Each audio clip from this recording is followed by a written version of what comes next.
Hello students, प्रतिज्ञा test series के full syllabus test में आपका स्वागत है। अपन इस टेस्ट में अगर ध्यान दें तो कंप्लीट सिलेबस की बात की जाएगी। क्वेश्चन नंबर फर्स्ट पर अपन ध्यान देते हैं।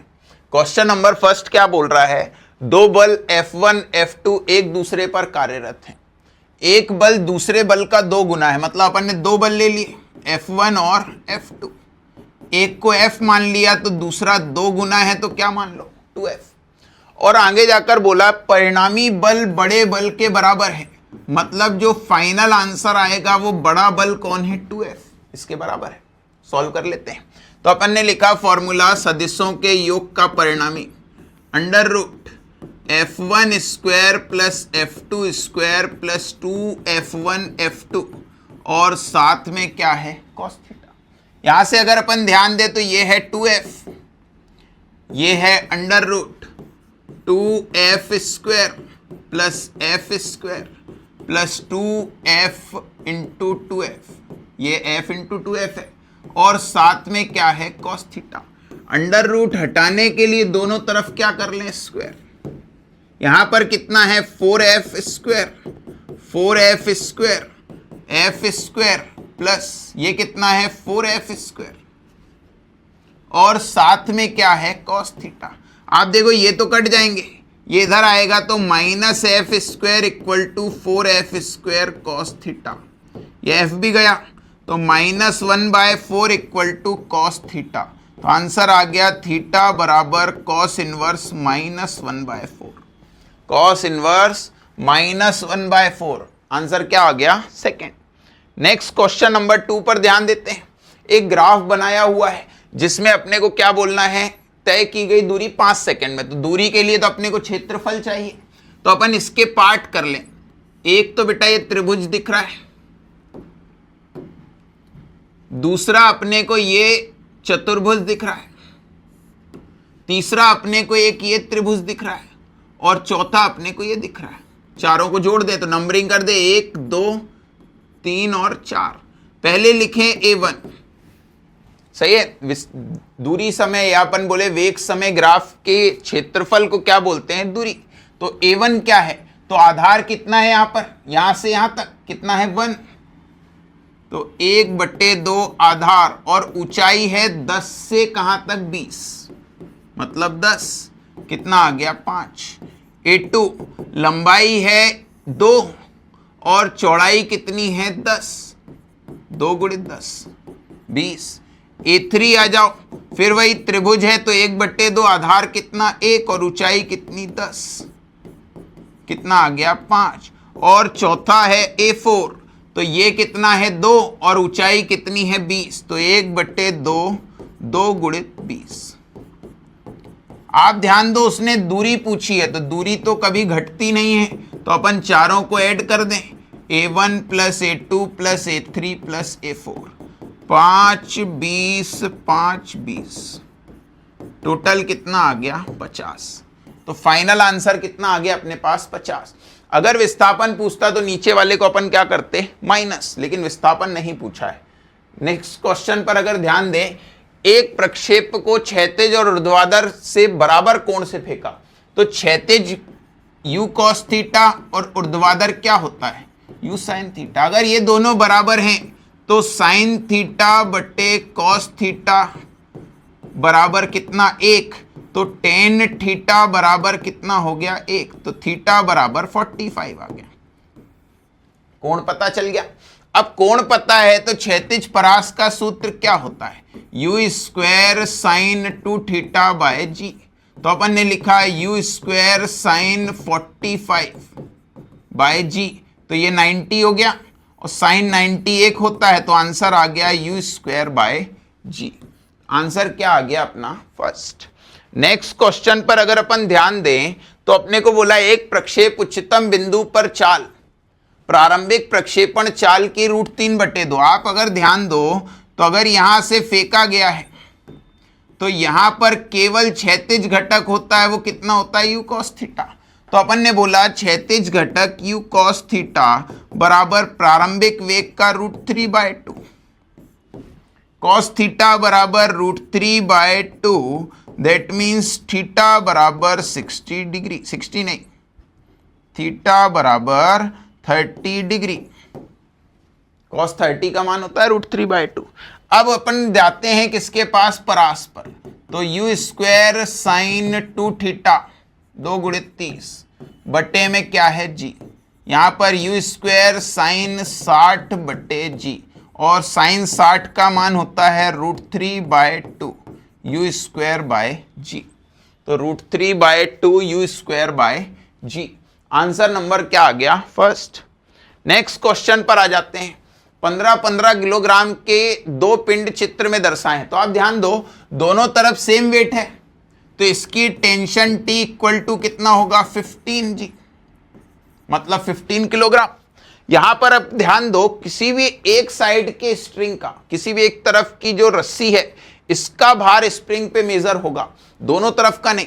ऐसा नहीं 15-15 30 नहीं, आप ध्यान रखना कि यहां जो स्प्रिंग है उसमें किसी एक तरफ के भार को मेजर किया जाता है, तो यहां पर अपना आंसर डायरेक्ट क्या आ रहा है, 15, क्योंकि दोनों तरफ 15 है तो एक काउंट हो जाएगा। नेक्स्ट क्वेश्चन पे आ जाएं।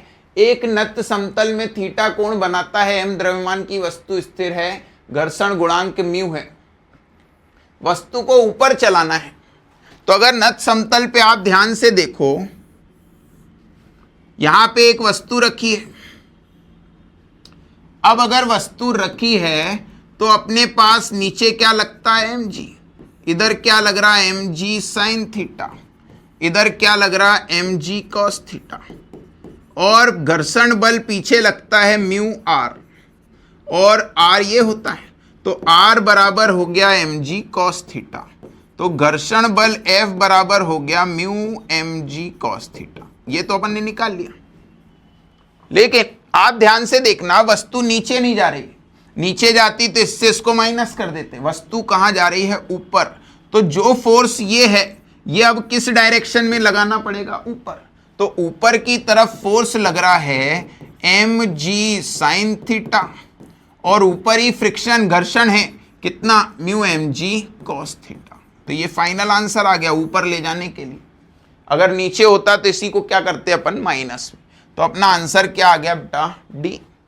नेक्स्ट क्वेश्चन पे अगर अपन ध्यान दें तो अपने को बोला है कि एक गुटका किसी घर्षण रहित तल पे चलकर k कमानी स्थिरांक से जाकर टकराता है और l लंबाई विस्थापित होती है। तो अपन बोले घर्षण है, मतलब घर्षण नहीं, गतिज ऊर्जा है हाफ mv² और हाफ kx², और x की जगह क्या बोला उसने, l। यहां से अपन देखे ये तो कट जाएगा, v² इक्वल टू KL² बटे m, और v बराबर क्या आएगा, अंडर रूट KL² बटे में क्या आएगा, m। उसने आपको बोला अधिकतम संवेग बताओ, तो संवेग अपन यहां पे निकालने क्या, p बराबर क्या होता है, mv, तो m under root KL² by m। यहां से m को अंदर ले जाओ तो अंदर जाएगा m² KL² बाय m, ये एक m गया, L² बाहर आ जाएगा, तो आंसर आ गया अंडर रूट mk, और बाहर कौन आ गया, l। है क्या कोई, पहले ही आंसर है अंडर रूट mk और बाहर है l। नेक्स्ट क्वेश्चन पे आ जाते हैं। उस पंप की शक्ति क्या होगी जहां 2000 किलोग्राम पानी 10 सेकेंड में जा रहा है।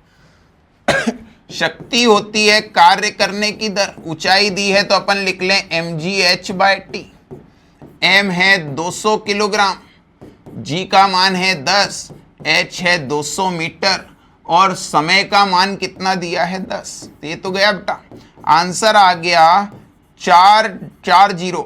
तो इसको अपन क्या 40 किलो वॉट लिख लें, क्या लिख लें, 40 किलो वॉट। नेक्स्ट क्वेश्चन पर अगर ध्यान दें तो अगला क्वेश्चन बोल रहा है यदि वृत्ताकार मार्ग पर घूमती हुई वस्तु पथ पर चाल दोगुनी कोणीय वेग आधा कर दे, तो देखो अभिकेंद्री त्वरण होता है v²/r।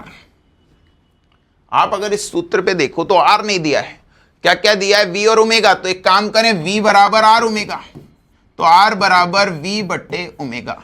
तो अपन यहां लिखें v² और v बट्टे ओमेगा, तो एक v तो कट जाएगा, आंसर आ गया v ओमेगा। अब नए में उन्होंने क्या किया, वेग चाल दोगुनी कर दी और ओमेगा को आधा कर दिया तो 2 से 2 कट गया, मतलब क्या हो गया, अपरिवर्तित। तो अभिकेंद्री त्वरण परिवर्तित नहीं होगा। पहले ही आंसर आ गया अपने पास बेटा। नेक्स्ट क्वेश्चन पर अपन ध्यान दें, बहुत अच्छा क्वेश्चन है, ध्यान से समझना। क्या बोल रहे हैं, 1 मीटर लंबी रस्सी का एक सिरा स्थिर है। क्या दिया है, एक सिरा स्थिर है तथा दूसरे सिरे पर 100 ग्राम का एक भार बंधा है। रस्सी के सिरे के जरिए ऊर्ध्वाधर अक्ष के परितः। तो ये एक रस्सी है और यहां कोई भार बंधा है 100 ग्राम का, लेकिन इसको ऐसे रोटेट कर रहे हैं इधर की तरफ, ध्यान से देखना।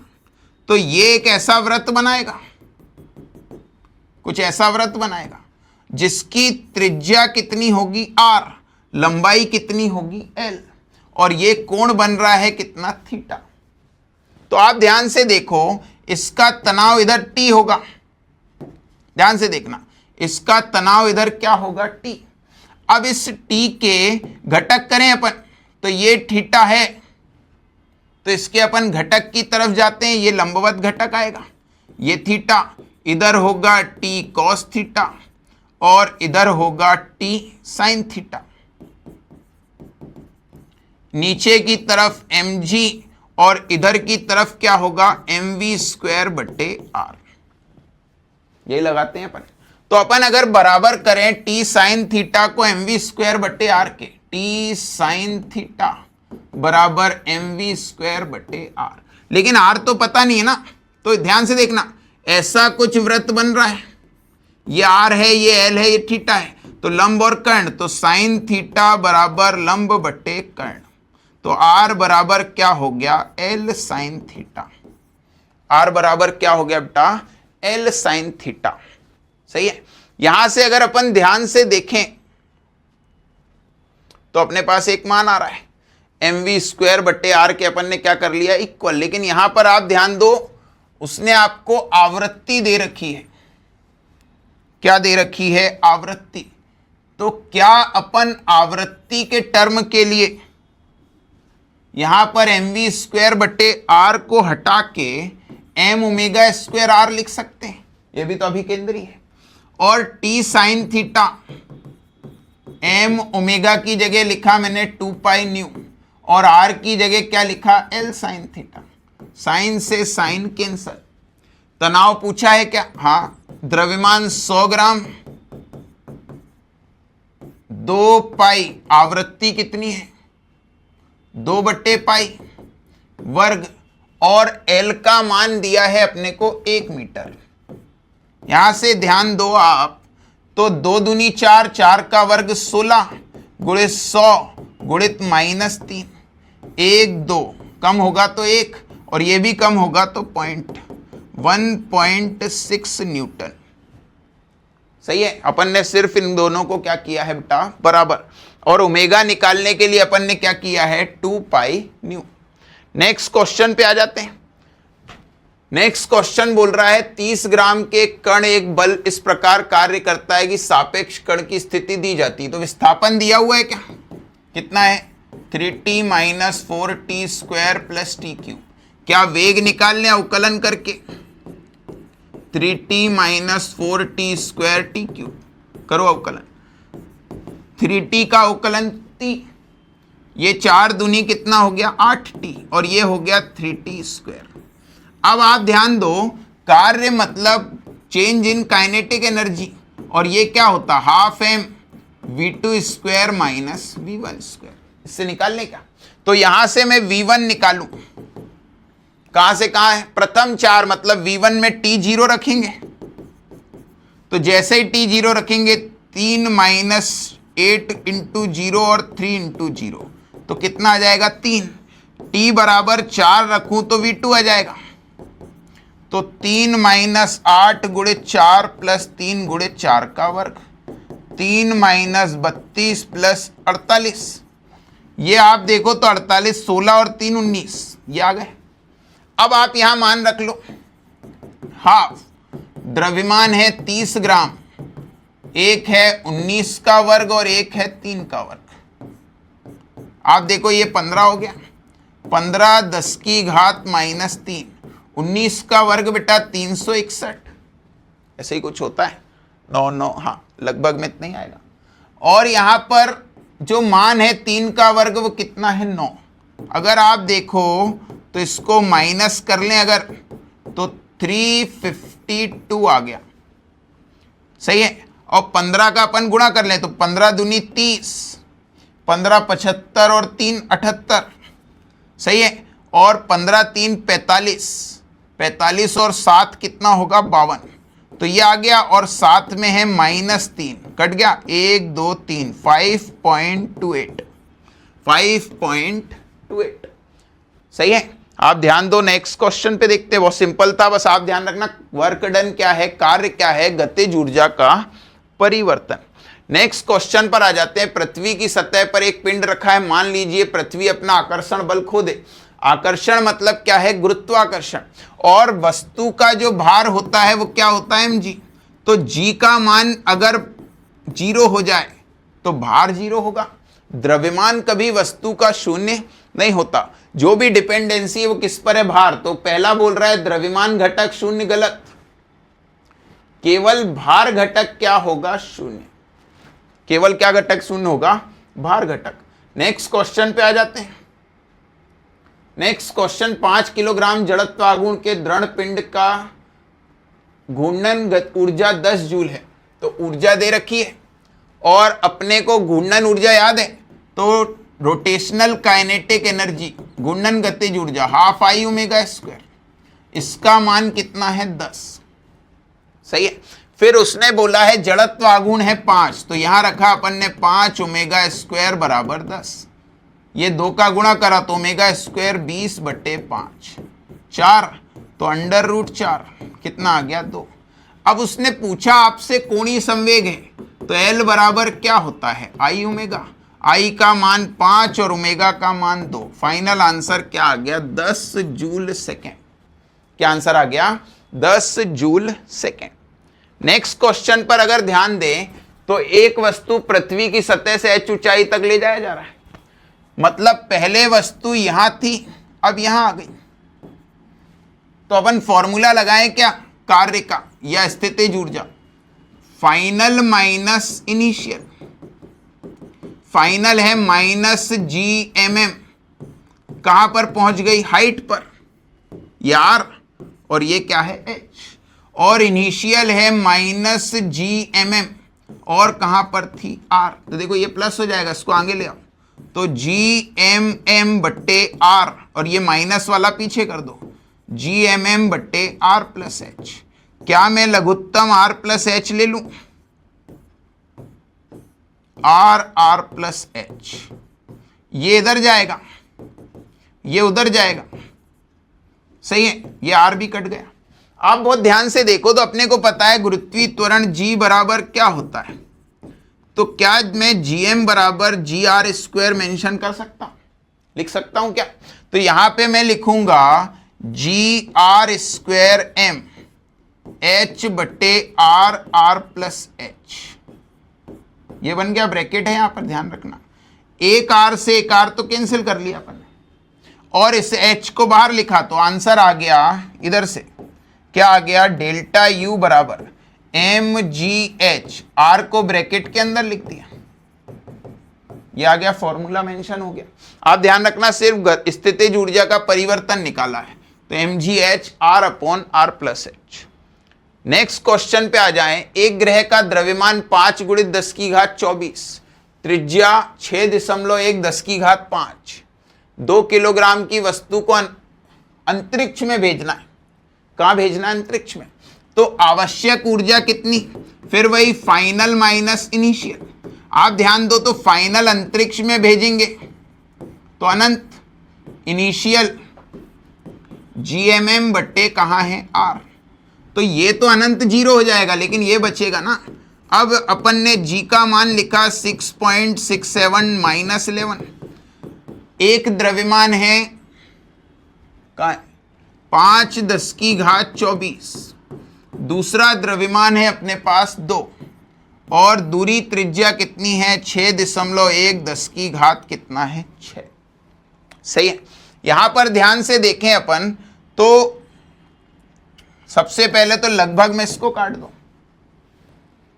लगभग में काट सकते हैं क्या?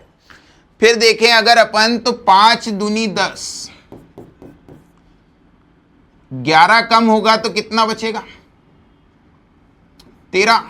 6 और कम होगा तो कितना बचेगा? 7। तो आंसर आया 10 10 की घात 7, मतलब 1 गुणित 10 की घात लगभग में 8, और 10 की घात 8 1 वाला ऑप्शन यही है। यहाँ पे 1.1 आ जाएगा, 6.67 से 6.1 को अपन भाग देंगे तो। नेक्स्ट क्वेश्चन पे आ जाओ। स्टील का भंजन प्रतिबल 6 गुणित 10 की घात 6 है। बढ़िया है। तो घनत्व दिया है अपने को,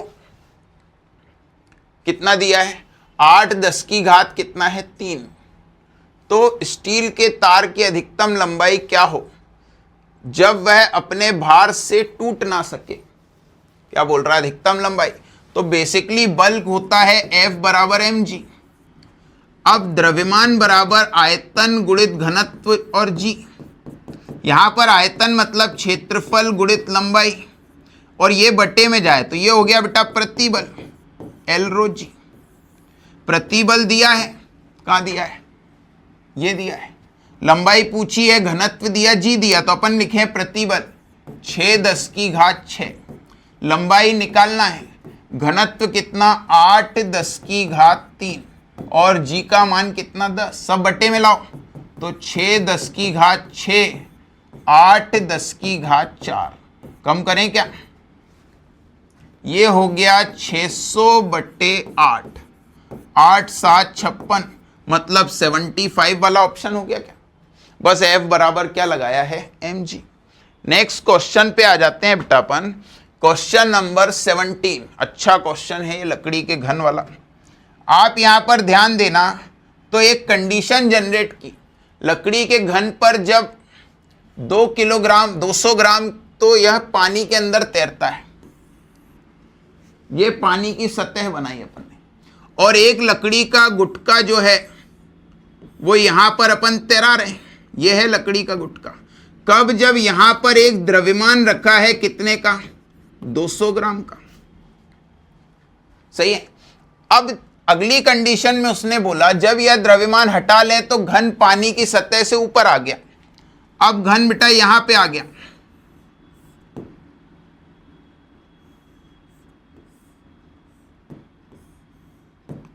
आप ध्यान से देखो, घन जो है उसका इतना भाग ऊपर आ गया, जिसकी एक भुजा कितनी दे रखी है? 2 सेंटीमीटर, और ये ऊपर तो क्षेत्रफल है, वो भुजा के बराबर होगा। अब बात आई कि 2 सेंटी घन की भुजा बताओ, तो अपन ने आर्किमिडीज का सिद्धांत पढ़ा। उन्होंने क्या बोला कि पानी उतना ही, मतलब कोई वस्तु उतना ही द्रव्यमान हटाती है जितना उसने आयतन घेरा होता है। तो हटाया गया द्रव्यमान कितना? 200 ग्राम। तो m बराबर आयतन गुणित घनत्व। लगा सकते हैं क्या? आयतन कितना? द्रव्यमान है 200 ग्राम, आयतन कितना? क्षेत्रफल गुणित लंबाई, और घनत्व कितना बेटा? 1000। जल का घनत्व कितना ले लें अपन? 1000। यहां से आप ध्यान से देखो अगर, तो अपने को पता चलेगा ये 200 माइनस 3, पेन चेंज कर लेते हैं पहले। तो यहां क्षेत्रफल निकाल लेते हैं अपन, और लंबाई है 2 सेंटीमीटर, और साथ में कौन है? 1000। आप बहुत ध्यान से देखो तो ये 2 जीरो तो गए, ये हो गया 20, 2 से काट दो इसको, कितना हो गया? 100, और 1 जीरो और कम कर दो, तो अपने पास आ गया क्षेत्रफल 10 गुणित 10 की घात -3। मतलब लगभग में अपन क्या इसको 1 सेंटीमीटर मान लें? क्या इसको अपन 1 सेंटीमीटर मान लें? और कुछ चेंज तो नहीं है। ग्राम में भार ले लिया अपन ने, लंबाई ले ली 2 सेंटीमीटर ले ली, घन पानी की सतह से 2 सेंटीमीटर ऊपर था उतनी अपन ने उसकी लंबाई ले ली, और अपन ने उसका घनत्व भी ले लिया। और कुछ बचा दिख रहा है क्या? नहीं दिख रहा है। तो अगर क्षेत्रफल आ गया तो क्षेत्रफल क्या होता है? लंबाई का वर्ग। क्षेत्रफल क्या होता है बेटा? लंबाई का वर्ग। आप यहां पे एक काम करो, इसको अपन क्या अपन इसको कन्वर्ट करके ऐसा लिख सकते हैं 100 गुणित 10 की घात -4 लिख सकते हैं क्या? यहां पे लिख दो 100 गुणित 10 की घात -4, लंबाई का वर्ग हटा के अंडर रूट लगा दो। लंबाई मतलब अपन भुजा गुणित भुजा लगा रहे हैं, ये क्षेत्रफल का a का स्क्वायर लिया है, इससे बाहर आएगा 10 की घात -2 और a बराबर कितना आ गया 10 सेंटीमीटर। मतलब आप ध्यान दो, ये ऊपर वाला जो क्षेत्रफल है अपन ने ये निकाल लिया, इससे अपन को एक भुजा की क्या पता चल गई लंबाई, क्योंकि ये वाला मान पूरा तो नहीं निकाल सक पाए अपन, उसके लिए थोड़ा दूसरा मेथड लगाएंगे। पहले अपन इसमें m + m कर लेंगे और बाद में अपन इसमें m को क्या कर लेंगे माइनस। सही है, तो अपने पास अभी आंसर कितना आ गया है 10। सिर्फ क्या किया है, जितना द्रव्यमान रखा था उसको इसके द्रव्यमान के क्या कर लिया है बराबर, आयतन गुणित घनत्व। सही है, नेक्स्ट क्वेश्चन पे आ जाते हैं। सरल आवर्त गति कर रहा कण अपनी माध्य स्थिति से अधिकतम दूरी पर कला का मान, तो माध्य मतलब यहां और अधिकतम मतलब यहां, यही है ना, माध्य मतलब यहां, अधिकतम मतलब यहां, कोण कितने का दिख रहा है π/2। या तो आप ऐसा बोलो y बराबर a sin theta omega T, और y मतलब क्या है a, तो sin थीटा, ये कट जाएगा, sin थीटा बराबर 1, तो थीटा बराबर 90 डिग्री या π/2। क्या आ गया π/2। नेक्स्ट क्वेश्चन पे आ जाते हैं। क्वेश्चन नंबर 21, एक दोलन का आवर्तकाल कितना है 8 सेकेंड, t बराबर 2 सेकेंड व t बराबर 4 सेकेंड, तो कलांतर निकालना है। तो कलांतर अपन लिख लें φ2 - φ1। अब φ2 - φ1 में अपन क्या कर सकते हैं, देखो मैं यहां कर देता हूं अलग से। φ1 निकालना है मुझे, तो 2π/t इंटू टाइम डिफरेंस, तो 2π आवर्तकाल 8, पहले कितना है 2, 4 π/2 आ गया। बाद वाले का देख लेते हैं, 2π/8 और कितना है 4, 4 दूनी 8, मतलब अंतिम है पाई और पहले का है π/2। आंसर कितना आ गया π/2। कितना आंसर आ गया बेटा π/2। नेक्स्ट क्वेश्चन अगर ध्यान से देखें तो एक डोरी संचरित तरंग का वेग दे रखा है, इसकी आवृत्ति कितनी दे रखी है उन्होंने, कितनी आवृत्ति दे रखी है 100 हर्ट्ज।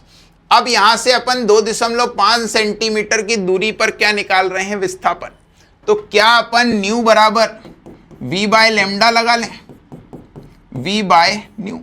यहां से आप ध्यान से देखो तो अपने पास मान आ जाएगा, v का मान दिया है 10 और 100, तो क्या 1/10 नहीं आ गया।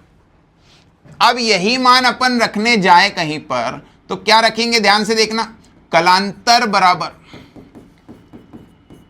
2π/λ इंटू क्या है अपने पास पथांतर, 2π का मान आया 1/10 और ये है 2.5 सेंटीमीटर। यहां से ये 10 ऊपर जाएगा तो 2π गुणित 25 हो जाएगा और ये नीचे जाएगा तो कितना 100, कितनी बार कटेगा 4, कितनी बार कटेगा 2। फाइनल आंसर इसमें भी कितना आ गया π/2। कंटिन्यू π/2 आ रहा है। नेक्स्ट क्वेश्चन पे आ जाते हैं। यदि ध्वनि तरंग की आवृत्ति 2 गुना कर दें तो वेग क्या होगा।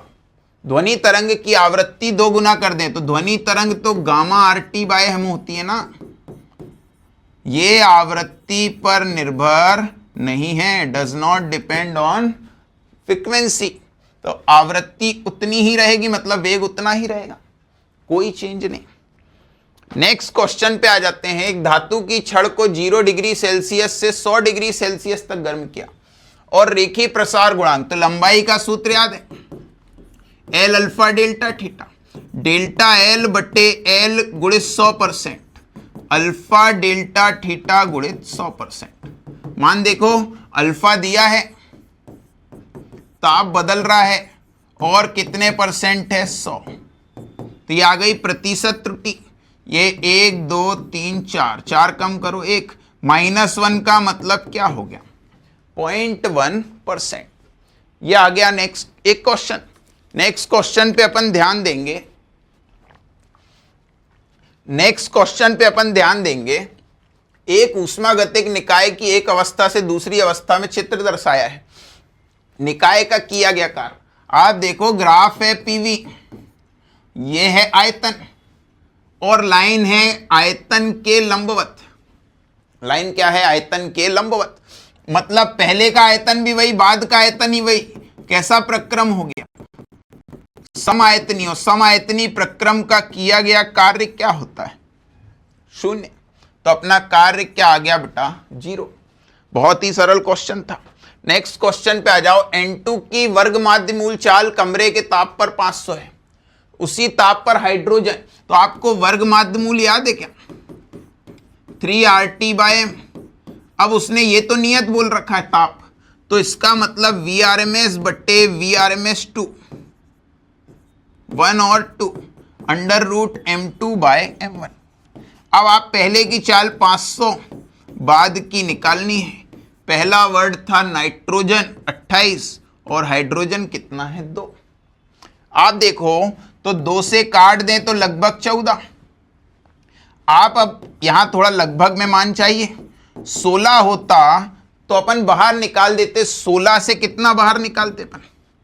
4। तो 4 से थोड़ा कम निकाल देंगे तो लगभग 3.5 3.8 कुछ निकाल दो, कुछ भी बाहर, और गुणा कर दो तो लगभग में आंसर आ गया 3.8 × 500। 5 चौके 20, 2000 के आसपास का कोई ऑप्शन है? थोड़ा सा कर लेते हैं सॉल्व। 380 × 5, 5 से 0 40 0 4 5 3 15 4 19। 1 मिनट, तो अपने को और एग्जैक्ट करना पड़ेगा दोनों से। थोड़ा सा अपन चेक कर लेते हैं इसको। अगर अपन 3.8 का स्क्वायर करें, चेक हो जाएगा। अगर मान लो मान इससे ज्यादा आता है 14 से, तो फिर ये सही मान लेंगे। देखते हैं अपन। तो 8 8 64 6 8 3 24 6 30 3 8 24 4 2 9 2 11 4 4 4। ये तो बड़ा मान आ गया, मतलब अपना आंसर 3.8 से छोटा होगा, 3.7। और अगर अपना मान कम है तो 1900 से कम आंसर आएगा। 1900 से कम आंसर में क्या देंगे अपन? 1870। सही है। नेक्स्ट क्वेश्चन पे आ जाते हैं। एबीसी एक समकोण त्रिभुज है जिसमें एबीसी AB भुजा कितने की है? 3 सेंटीमीटर, और ये भुजा कितने की है? 4 सेंटीमीटर। आवेश भी रखे उसने, रखते हैं अपन आवेश। A पर 15, B पर +12 और C पर -12। अब ध्यान से देखना, आगे बोला है बिंदु B पर बल बताओ। तो बेटा ये प्लस तो इसे नीचे धक्का देगा, प्लस प्लस को, और -12 इसे अपनी ओर क्या करेगा? आकर्षित। तो इन दोनों का परिणामी तो बीच में जाएगा ना। तो अगर मान लो ये F1 मान लें, ये F2 मान लें, तो ये आएगा √F1² + F2²। 90 डिग्री का कोण है क्योंकि। अब अगर अपन मान रखें तो F = F1 क्या होगा? तो K का मान डायन में पूछा है तो 1 होता है, मतलब CGS यूनिट में। तो K की जगह अपन ने रखा 1। 15 × 12 और बीच की दूरी 3 का वर्ग, और इस पूरे का भी वर्ग। फिर एक है 12 × 12, -12 है तो कोई दिक्कत नहीं है, 4 का वर्ग। ध्यान से देखो तो अपन यहां पर क्या करें? इसको अपन 3 × 3 लिखें क्या? देखना ध्यान से, इसको 3 × 3 लिख लेते हैं, और इसको क्या लिख लें? 4 × 4। ज्यादा इजी हो जाएगा क्या? यहां पर 3 से 4 बार, 3 से 5 बार, 5 चौके 20, 20 का वर्ग कितना? 400। यहां पर देखो 4 से 3 बार, 4 से 3 बार, 3 3 9, 9 का वर्ग 81। तो अपना अप्रोक्स आंसर आ गया 481। 481। तो 20 का वर्ग कितना होता है बेटा? 400। तो 22 का वर्ग 484 होता है। तो अपना फाइनल आंसर कितना आ गया बेटा? 22। दोनों को सॉल्व किया है, बस अपन ने K Q1 Q2 बटे R², Q1 Q2 का मान रखा है और K का मान कितना कर दिया है? 1। दो चालक गोले A तथा B जिन पर +10 और 20 कूलाम आवेश है, यदि 80 सेंटीमीटर की दूरी पर है। कितनी दूरी पर है? 80। सही है। अब उन्होंने बोला A से दूरी, तो ये दूरी मान ले, यहां Q रख लें, तो ये X है, तो ये कितना? सही है। अपन बल लगाएं तो K 10 गुणित Q बटे X स्क्वायर, K 20 गुणित Q बटे 80 माइनस X का स्क्वायर। K से K, Q से Q, 10 से 0, इसको इधर लाओ तो 80 माइनस X बटे X का होल स्क्वायर बराबर 2। इसका अंडर रूट लगा दो, तो 80 माइनस X बटे X का अंडर रूट, इसको इधर ले जाओ, 80 बराबर पहले x रूट 2 प्लस क्या है x, x अंदर बचा √2 + 1। आपको अगर ध्यान हो तो √2 का मान 1.4 + 1 अप्रोक्स 2.4, 80 बटे 2.4। अगर सिर्फ 2 होता तो 40 आ जाता, 2.4 है तो 40 से थोड़ा सा कम आंसर होगा, 33 मान ले क्या, और कुछ आंसर निकलेगा नहीं। 25 3 75 होता है, मतलब 75 तो 25 से आ जाता। सही है, तो 30 से बड़ा आंसर। फिर आप आए एक धातु की प्लेट जिसकी मोटाई कितनी है T। समांतर प्लेटों के बीच अपन ने परावैद्युतांक रखा, तो जब भी ऐसा डायग्राम बनता है तो अपना सूत्र हो जाता है ε0A D minus T plus T/K। सूत्र याद रहता है अपने को। अब अपने को K का मान धातु है तो अनंत मानना पड़ेगा, तो अपन ने लिखा ε0A बटे D minus T plus T/∞। ये 0। फाइनल आंसर क्या आ गया? ε0A D minus T। बहुत सिंपल था, सिर्फ एक फॉर्मूला याद रखना है। नेक्स्ट क्वेश्चन पे आ जाते हैं। एक धातु के तार की लंबाई जिसका प्रतिरोध 20 ओम है। जैसे ही वर्ड आया तार को खींचना, तो खींचने पर प्रतिरोध लंबाई के वर्ग के क्या हो गया? समानुपाती। तो अपन ने लिखा R1 बटे R2, R1 20, R2 निकालना है। लंबाई पहले की कितनी है? L, और 3 गुना हो गई। यहां से ध्यान दो तो 3 का वर्ग 9 और 9 दूनी 18, तो फाइनल आंसर कितना आ गया बेटा? 180 ओम। क्या आंसर आ गया? 180 ओम। नेक्स्ट क्वेश्चन में आ जाते हैं। प्रतिरोध तार को डाई से गुजारने पर अनुप्रस्थ काट के क्षेत्रफल में 1% की कमी होती है। आप ध्यान दो कि किसी तार को अगर अपन ने क्षेत्रफल में कमी करी, पतला हो गया तार, तो क्या केवल तार पतला होगा? खींचा भी तो होगा, खींचने से ही तो पतला हुआ होगा। मतलब अगर क्षेत्रफल कम हुआ तो लंबाई भी तो बढ़ी होगी। इस कंडीशन में आप देखो तो नॉर्मल सूत्र होता है ρL/, ये कम और ये ज्यादा, दोनों फैक्टर इफेक्ट करेंगे। तो जब भी ऐसी कंडीशन आए तो L² A² R की घात 4 और D की मतलब व्यास की घात भी कितना? 4। तो अभी देखो ये जो है वो व्युत्क्रमानुपाती आ गया।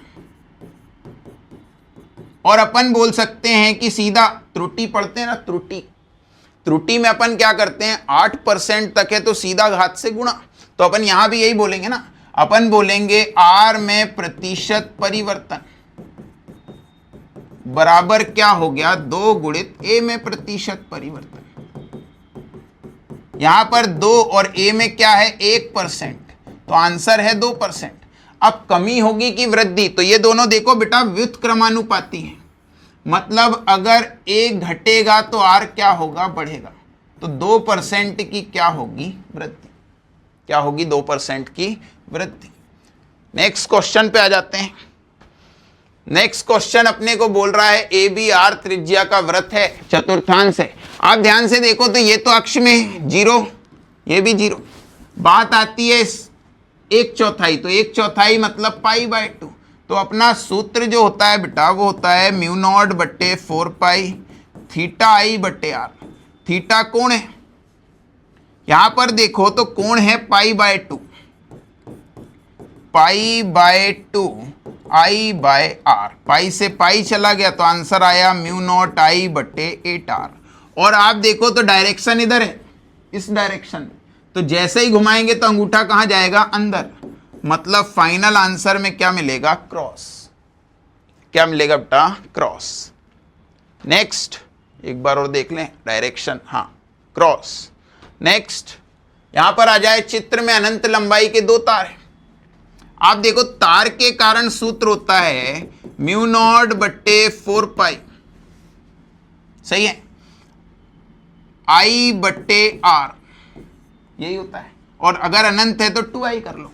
तो पहला है b1 10 की घात 7 2, पहले वाले i1 की धारा है 2 और उससे दूरी है कितनी, 4 -2। ये 4 तो पूरा गया, कम करें तो -5 बचा।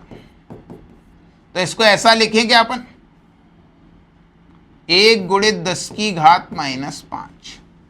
दूसरे वाले पे आ जाते हैं, b2। तो b2 क्या है, अब देखो लेकिन दिशा भी तो देखो, ये ऊपर अंगूठा करें तो इधर कहां जा रहा है, इनसाइड। तो इनसाइड है तो क्या लिख लो, क्रॉस।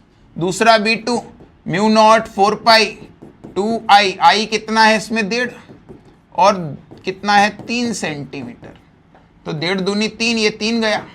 ये फिर से वही 1 × 10 की घात -5।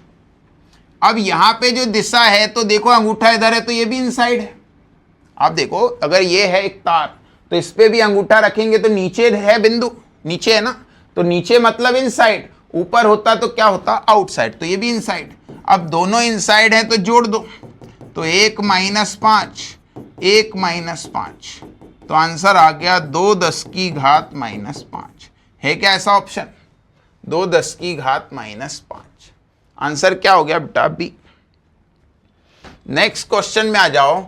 10 ओम प्रतिरोध का तार है, धारा निकालनी है, तो धारा कैसे निकालनी है, तो E बराबर होता है d∅/dt।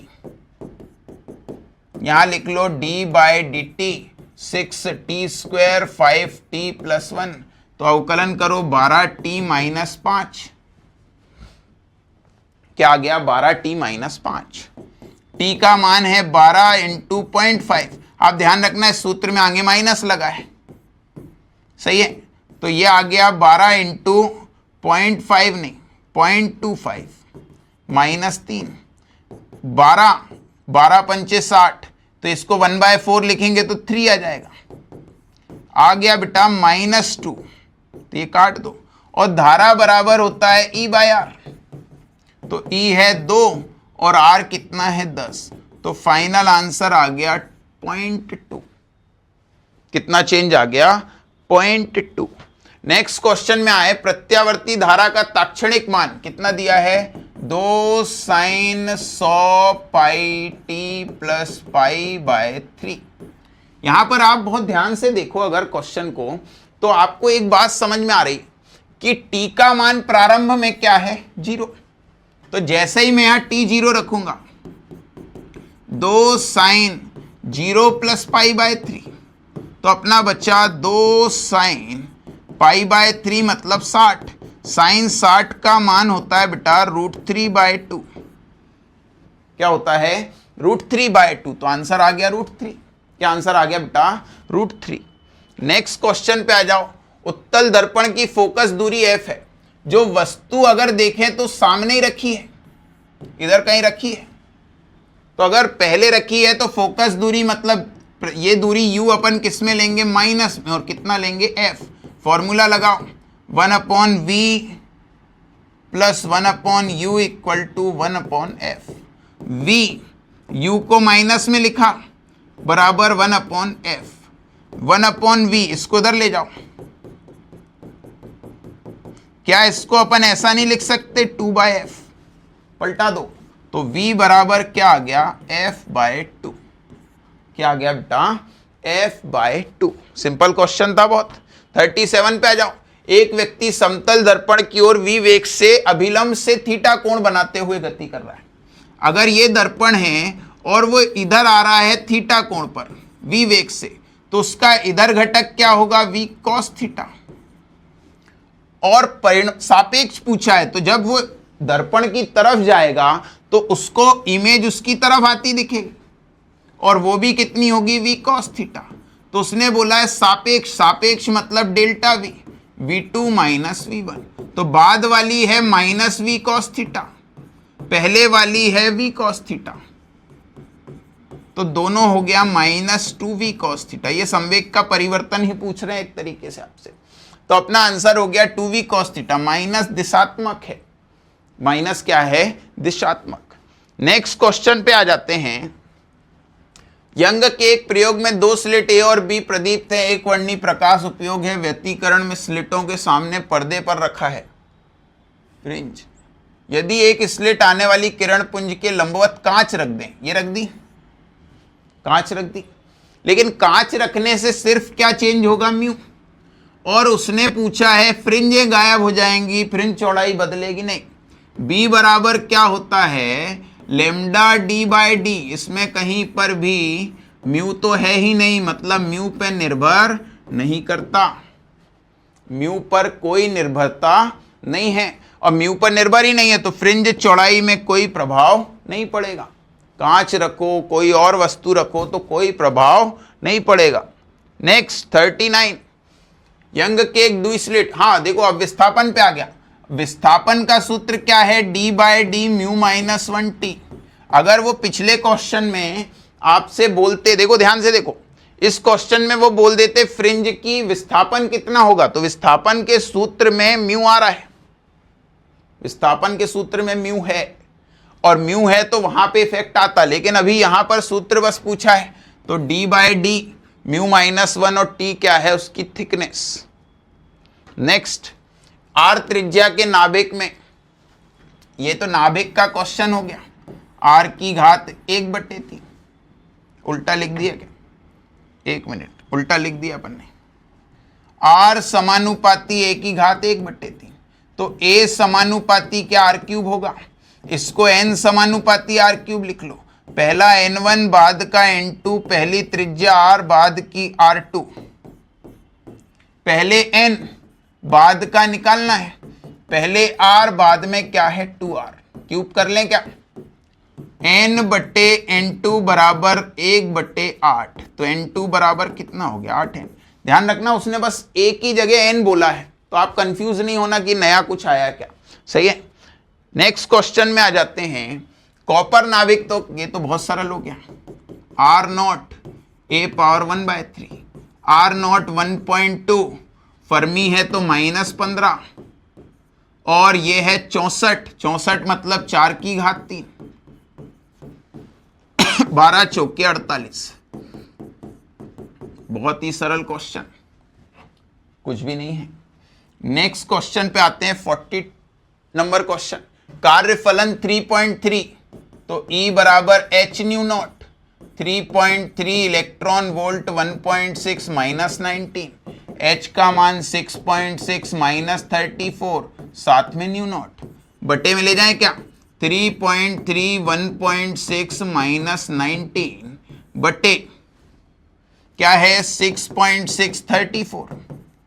आप देखो 16 चौके 64, लगभग में काट लें, 4 अट्ठे 32, तो लगभग में 0.8 आ जाएगा क्या, ये पॉइंट लगाए ना क्योंकि, और ये है 19 गया तो क्या बचा 15। तो अपना आंसर आ गया 8 10 की घात कितना 15। लगभग में ही पूछना चाह रहे, 15 नहीं, तो 15 नहीं, 8 10 की घात 15 में से कम किया ना अपन ने, 14। कितना आ गया, 8 10 की घात 14। नेक्स्ट क्वेश्चन में आए, सोडियम धातु के पृष्ठ से उत्सर्जित प्रकाशीय इलेक्ट्रॉन में, देखो जो इलेक्ट्रॉन उत्सर्जित हुआ है तो वो कार्यफलन के बाद के में x गया। अब गतिज ऊर्जा का मान 0 से लेकर कहीं तक भी हो सकता है, तो इसका मतलब वेग भी तो 0 से स्टार्ट होगा ना, चाल भी कहां से होगी 0 से। तो उसने बोला समान आवृत्ति नहीं, आवृत्ति तो बदल सकती है, समान गतिज ऊर्जा नहीं, गतिज ऊर्जा भी बदल रही है। डी ब्रोगली तरंग दैर्घ्य समान नहीं, गति 0 से निश्चित महत्तम तक बदलती है, जहां तक भी आपने ऊर्जा दी उसके हिसाब से बदलेगी। नेक्स्ट क्वेश्चन में आ जाओ। क्वेश्चन बोल रहा है जर्मेनियम अर्धचालक का वर्जित ऊर्जा अंतराल 0.75 है, मतलब यहां पर इनके बीच का गैप कितना है 0.75। CB और VB। उसने आगे बोला चालन ऊर्जा बैंड में पहुंचने के लिए तो यहां से यहां तक इलेक्ट्रॉन भेजने के लिए इतनी ऊर्जा देनी पड़ेगी। ये तो कुछ क्वेश्चन ही नहीं है एक तरीके से। उसने बोला ऊर्जा अंतराल इतना है तो उतनी ही ऊर्जा दो तो वहां तक पहुंच जाएगा, तो उतनी ही ऊर्जा देनी है, मतलब आंसर क्या हो गया 0.75। नेक्स्ट, चालक अर्धचालक कुचालक, तो ऊर्जा बैंड चालक के लिए Eg1, कुचालक और दूसरा अपन अर्धचालक लिख लें क्या, अर्धचालक के लिए Eg2 और कुचालक के लिए क्या होगा बेटा Eg3। आपको याद हो तो ये तो 0 होता है, ये होता है 0.1 से 3 और ये होता है 3 से ज्यादा, सही है। तो अपन बोल रहे हैं सबसे बड़ा Eg3, फिर Eg2, फिर Eg1, ऐसा कुछ है क्या? हाँ ये वाला है Eg3, Eg2, Eg1। Next question में आ जाए, वे पदार्थ जिनमें संयोजी बैंड में होल की संख्या चालन बैंड में इलेक्ट्रॉन संख्या के क्या है बराबर। तो अगर नंबर ऑफ इलेक्ट्रॉन बराबर हो गए तो ये तो शुद्ध है ना, और शुद्ध को अपन क्या बोलते हैं निज अर्धचालक, तो निज अर्धचालक ये हो गया। P प्रकार में होल ज्यादा, N प्रकार में इलेक्ट्रॉन ज्यादा। नेक्स्ट क्वेश्चन पे आ जाएं, लास्ट क्वेश्चन है ये। अगर देखें तो विद्युत चुंबकीय तरंग में E, V, B तीनों लंबवत होते हैं, मतलब एक इधर और एक कहां लंबवत इधर, E, V, B। तो अपन ये भी तो बोल सकते हैं कि अपन E और B का गुणा करें, लंबवत का तो यही मतलब है ना कि I, J, K होंगे तीनों, तो इन दोनों का गुणा करने पर ये आ जाएगा कि नहीं आ जाएगा, या इन दोनों का गुणा करें तो ये आ जाएगा। मतलब है कि दोनों का गुणा करेंगे तो अपने को संचरण की दिशा प्राप्त हो जाएगी, गति की दिशा। तो अपने पास ये कुछ क्वेश्चंस थे फुल सिलेबस में, बाकी अपन नेक्स्ट टेस्ट में मिलते हैं।